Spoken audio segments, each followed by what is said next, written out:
September 17th, 1944, 4:47 a.m., Fortress Ridge, Montana. Oberleutnant Klaus Reinhardt stood at the barbed wire fence of Camp Missoula, watching the first pink light touch the Mission Mountains. Behind him, 400 German prisoners slept in wooden barracks that smelled of pine tar and coal smoke. In his pocket, he carried a folded letter from his brother, the last one before Friedrich's panzer unit disappeared at Kursk. Klaus had been here 8 weeks. 8 weeks of standing in formation, counting fence posts, watching his hands grow soft. At 27 years old, he'd commanded a company in North Africa. Now he commanded nothing but his own deteriorating sense of purpose. The wire hummed in the pre-dawn wind. Beyond it, Montana spread out like a different planet. Endless, empty, impossibly open. Klaus had heard the rumors from guards who didn't care if prisoners overheard. America needed farm hands. The young men were all overseas. The wheat was dying in the fields. Someone had suggested using prisoners. The idea had traveled through official channels for months while crops rotted. Before we continue with Klaus Reinhardt's incredible story, we need your help to keep these forgotten heroes alive. If you're already hooked by what you're hearing, hit that like button right now. It tells YouTube to share this with more people who care about real history. Subscribe to this channel so you never miss another story of courage and innovation from World War II.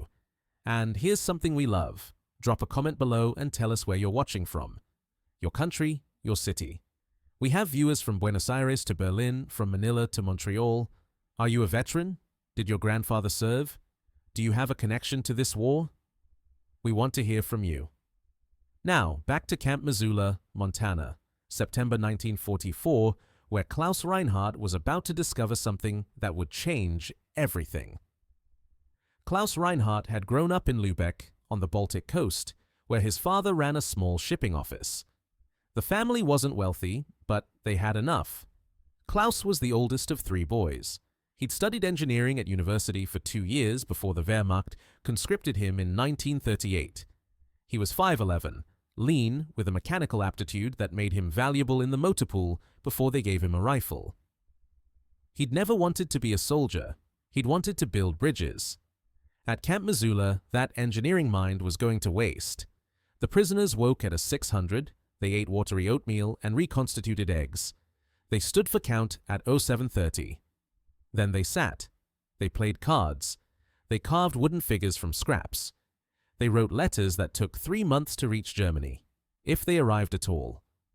Men began to deteriorate in ways that had nothing to do with food or shelter. They deteriorated from purposelessness. Between June and September 1944, 17 prisoners at various Montana camps were hospitalized for what the medical reports called acute melancholia. The doctors couldn't find physical causes. The men simply stopped eating, stopped speaking, stopped engaging with anything around them. It was as if captivity without purpose was more corrosive than combat. Klaus watched it happen to Werner Scholl first. Werner was from Hamburg, a former dock worker with hands like shovels and a laugh that could be heard across the entire barracks. Werner had pulled Klaus from a burning half-track at El Alamein, dragging him 40 yards while British machine guns chewed up the sand. They'd made plans during those long nights in North Africa. When the war ended, they'd go to America, legally this time, and start a construction company. Scholl and Reinhardt. They'd shaken hands on it. Werner stopped talking in late August. He'd sit on his bunk, staring at his hands, flexing his fingers like he was trying to remember what they were for. On September 3rd, Klaus found him attempting to hang himself with a belt in the latrine. The guards cut him down in time. Werner was transferred to the infirmary and eventually to a psychiatric facility in Fort Harrison. Klaus never saw him again. That night, Klaus lay on his bunk and made a decision. He didn't know what it would be yet, but he knew he couldn't watch another man die from the inside out. The problem wasn't the food. Camp Missoula served adequate rations, more than many prisoners received in Europe. The problem wasn't the shelter. The barracks were heated, dry, structurally sound. The problem was that 400 men, most of them between 19 and 30 years old, had been taken from the most intense experience of their lives and placed in a void. They had no enemy to fight, no mission to complete, no purpose beyond breathing. Klaus had noticed something the guards hadn't. Every morning at dawn, a handful of civilian trucks drove past the camp on Route 93, heading north toward the wheat fields. Every evening, they returned empty. The trucks were old, 1930s Chevrolets and Fords, rusted and patched. Sometimes they broke down near the camp gate, and Klaus could hear the drivers cursing in English, trying to coax engines back to life with wire and hope. One morning in mid-September, a different kind of vehicle appeared. A 1941 Dodge stake truck, military green but with civilian plates, pulled up to the main gate. A man in his 60s climbed out, weathered face, canvas coat, hat with sweat stains around the band. He spent 40 minutes talking with Captain Morrison, the camp administrator. Klaus watched from his position near the fence, close enough to catch fragments of conversation. 800 acres of wheat. Can't find help anywhere. They're just sitting here. Geneva Convention says. Captain Morrison kept shaking his head. The rancher, Klaus learned later his name was Thomas Harding, kept pointing north, toward the mountains, toward his dying fields. Finally, Morrison told him to submit a request through official channels, file the paperwork, wait for approval. Thomas Harding drove, away. But 3 days later, he was back. And the day after that? And the day after that. Klaus started asking questions. The guards at Camp Missoula were mostly older men, 4F classifications or men who'd already served and been rotated home. They weren't ideological. They weren't cruel. Many of them were farmers themselves, called up for the easiest duty the army could find. In the evenings, when protocols relaxed slightly, they'd smoke cigarettes near the fence and talk about the wheat crisis. Montana had produced 46 million bushels of wheat in 1943. That wheat fed Allied troops across 2 oceans. But the harvest required manpower, thousands of temporary workers who'd historically come from other states following the crops north. In 1944, those workers were gone.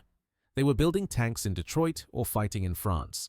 The wheat was ripening with no one to harvest it.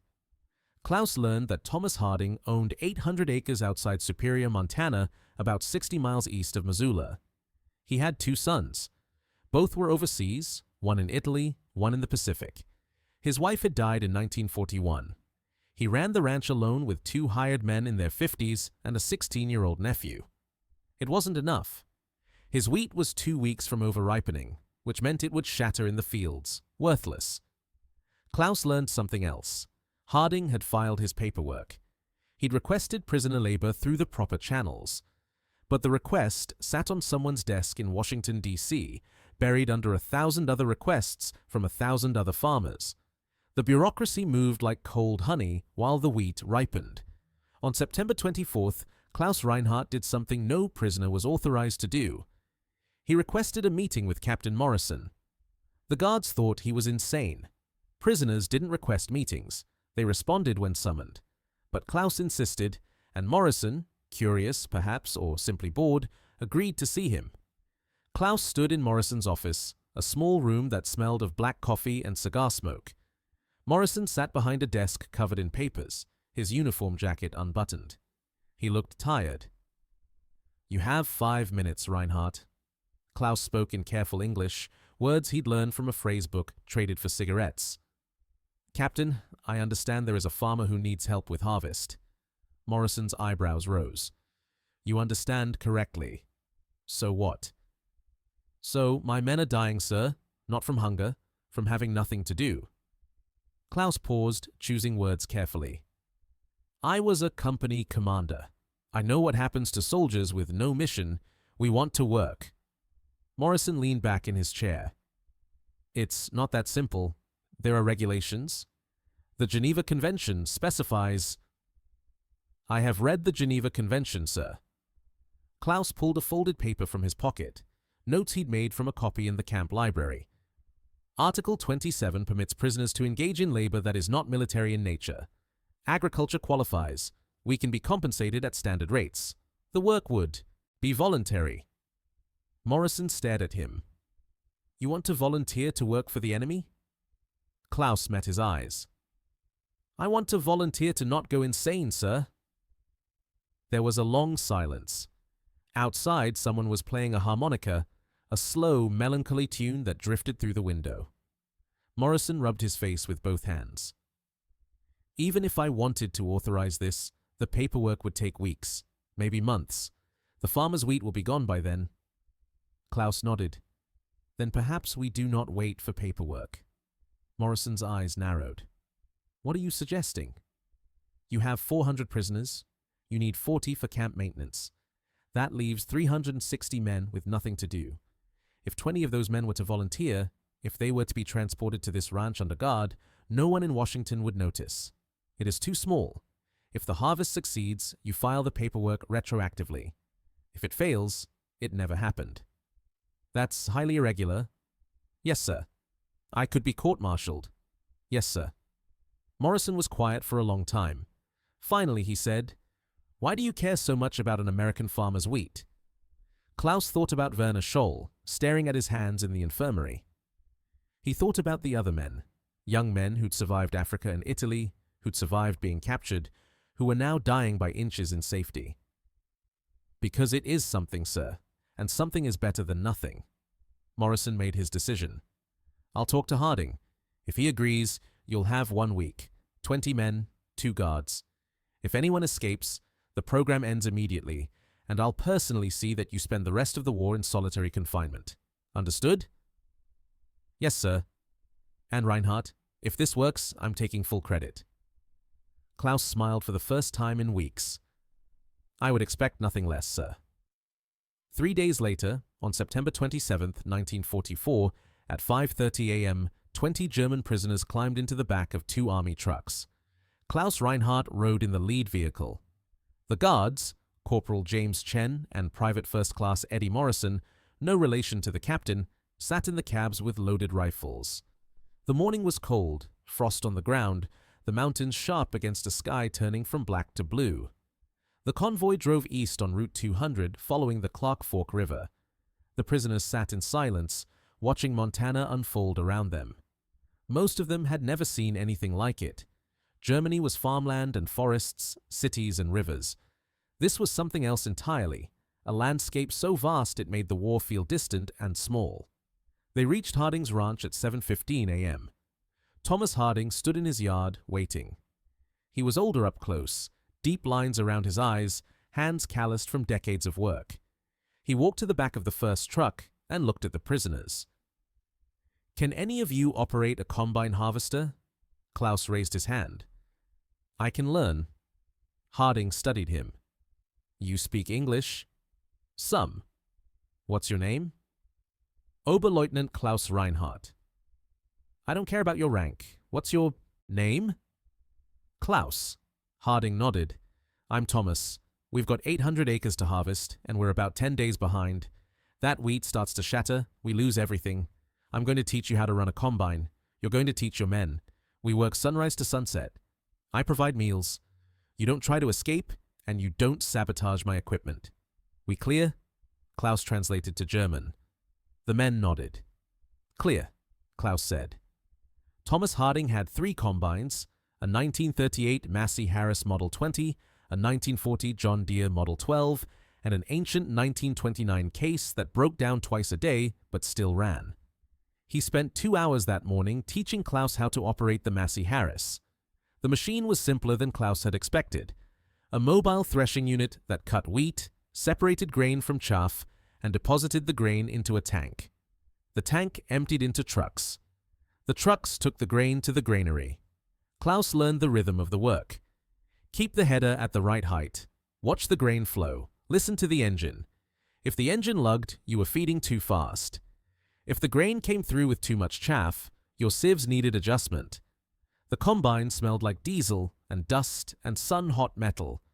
By noon, Klaus was running the Massey Harris without supervision. Thomas Harding put 2 more prisoners on the John Deere, teaching them the same way. The rest of the men worked ground crews, driving trucks, shoveling grain, repairing equipment, bringing water to the operators. They worked until the sun touched the mountains. Then they ate dinner in Harding's barn, beef stew, fresh bread, apples from his orchard. It was the first time in months that Klaus had tasted food that hadn't come from a military kitchen. The prisoners ate in silence, too tired to talk. That night, they slept in the barn, under guard. Klaus lay on a bed of hay, every muscle aching, and felt something he hadn't felt since El Alamein. Purpose. The next day, they did it again. And the day after that. And the day after that. By October 3rd, they'd harvested 240 acres. The combines ran from dawn until the dew fell at dusk. Klaus discovered that several of the prisoners had agricultural experience, farm boys from Bavaria and Saxony who understood machinery and grain. One man, a former mechanic named Dieter Vogel, could keep the ancient Case combine running with nothing but wire and profanity. The guards relaxed. Corporal Chen discovered that his grandmother had immigrated from China to San Francisco in 1906, and he spent evenings teaching Klaus how to swear in Cantonese. Private Morrison turned out to be a passionate fisherman who spent lunch breaks trying to catch trout from the Clark Fork River with increasingly desperate techniques. Thomas Harding said little, but Klaus noticed him watching the prisoners work. On the fourth day, Harding approached Klaus during a water break. "You're good at this." Klaus wiped sweat from his face. "I studied engineering. Machines make sense." "What did you do before the war?" "I was going to build bridges." Harding looked at him for a long moment.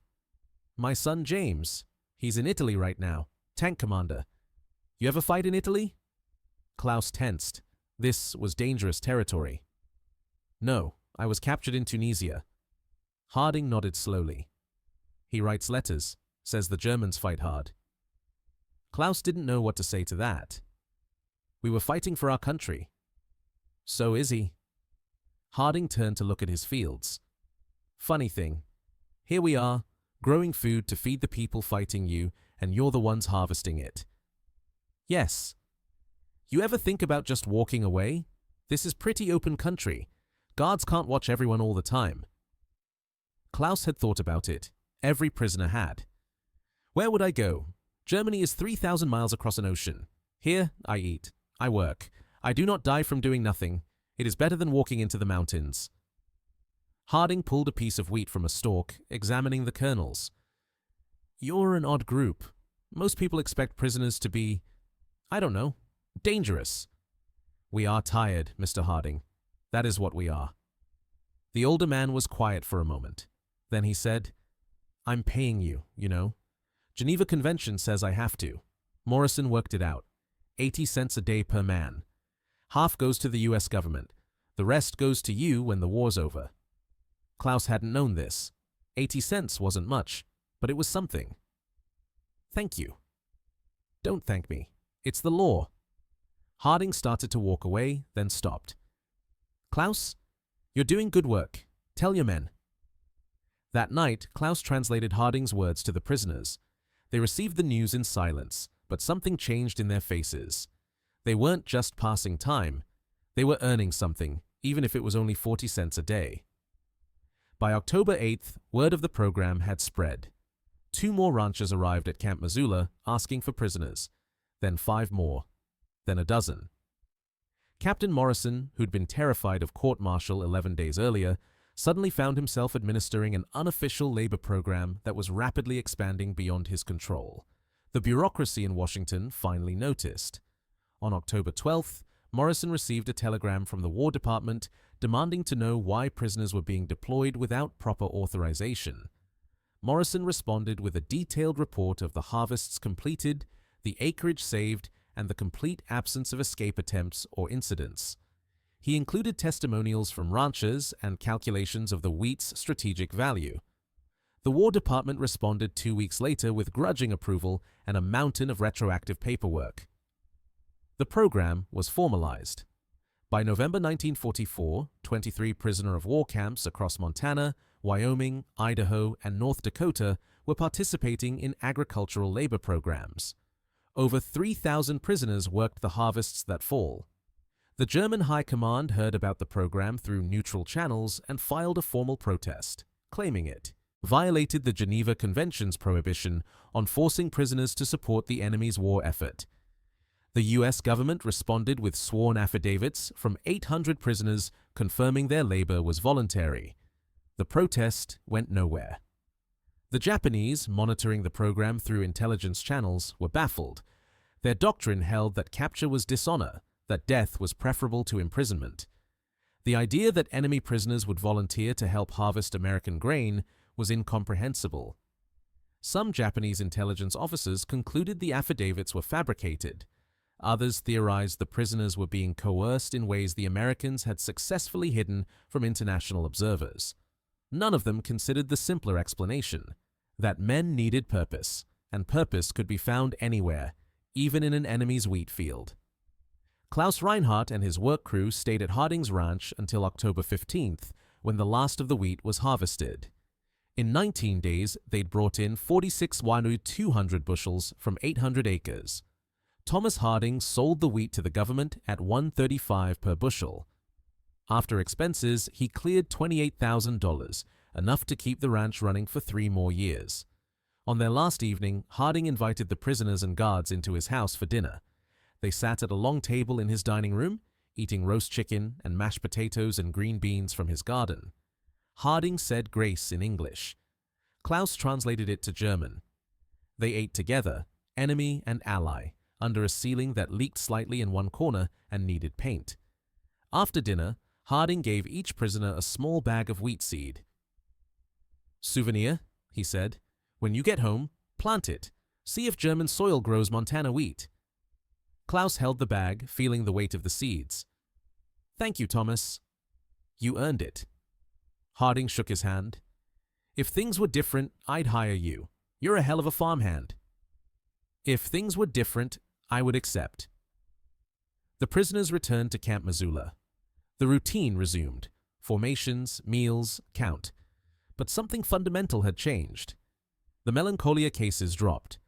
Prisoners who'd been listless became animated, talking about the harvests, comparing stories from different ranches. Men started requesting work assignments. The camp library's agricultural section was suddenly popular. Klaus himself requested to return to farm labor the following spring. Captain Morrison approved it without hesitation. Between April and October 1945, Klaus worked harvests on 6 different ranches across Montana.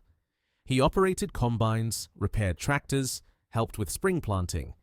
He earned $144 over those 7 months, half paid out, half credited to his account. The war in Europe ended on May 8, 1945. Klaus learned about it 3 days later when a guard told him during breakfast, Germany had surrendered. Hitler was dead.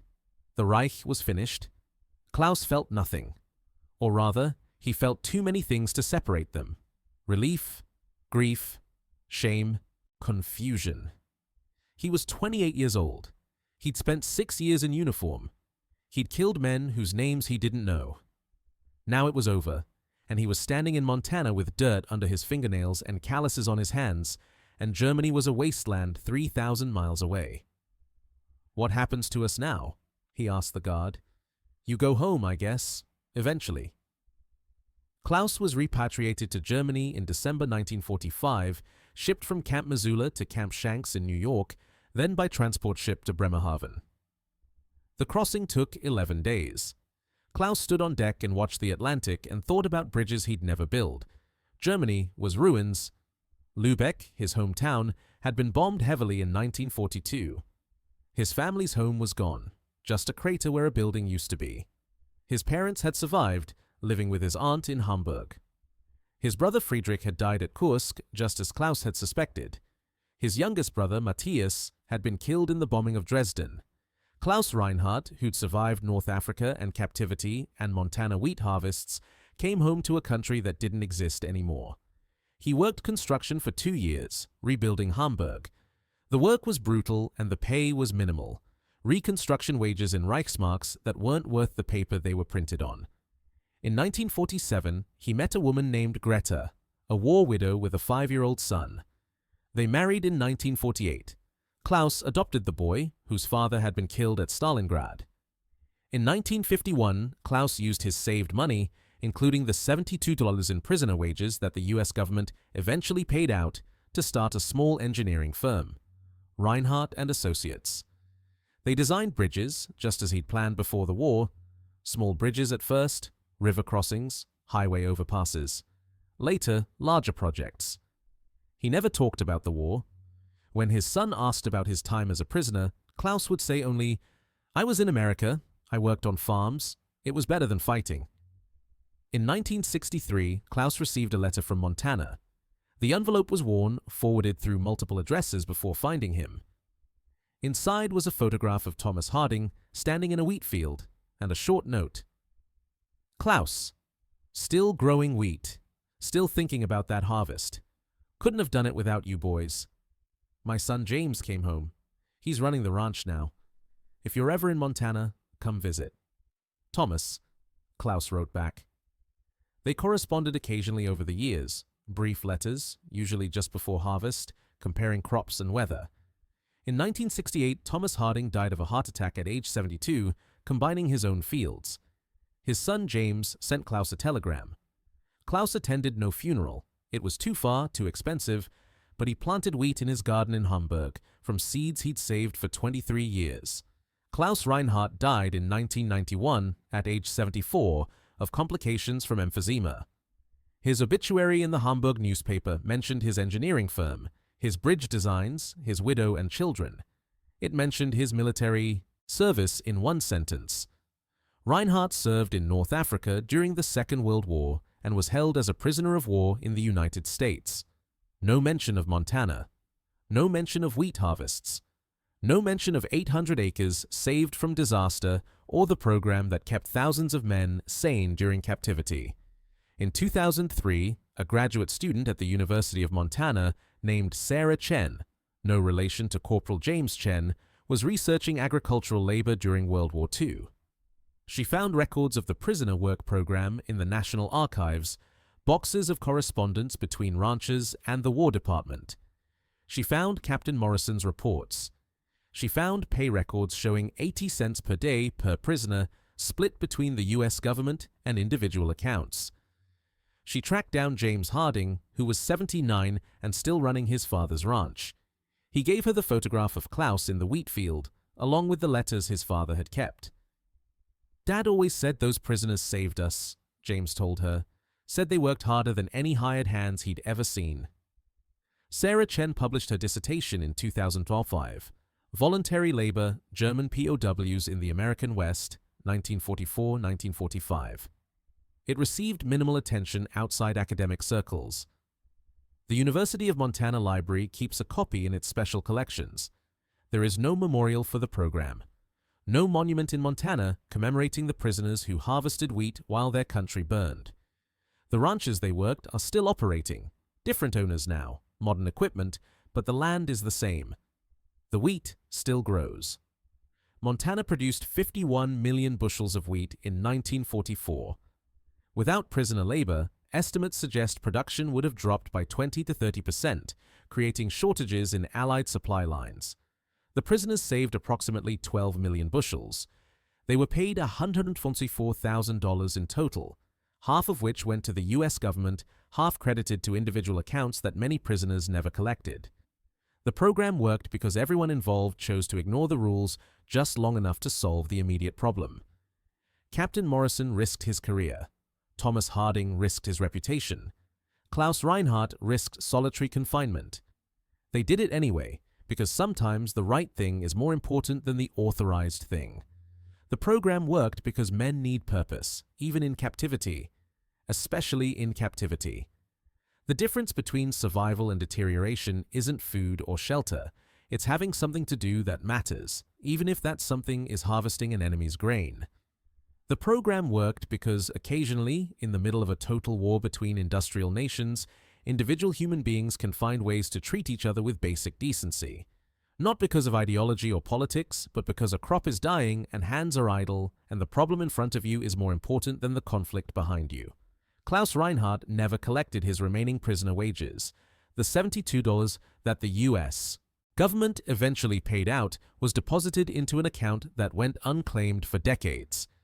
In 1989, the U.S. Treasury transferred the funds to the General Fund, where they disappeared into the vast machinery of federal finance. But the wheat seed he planted in Hamburg in 1968? That grew.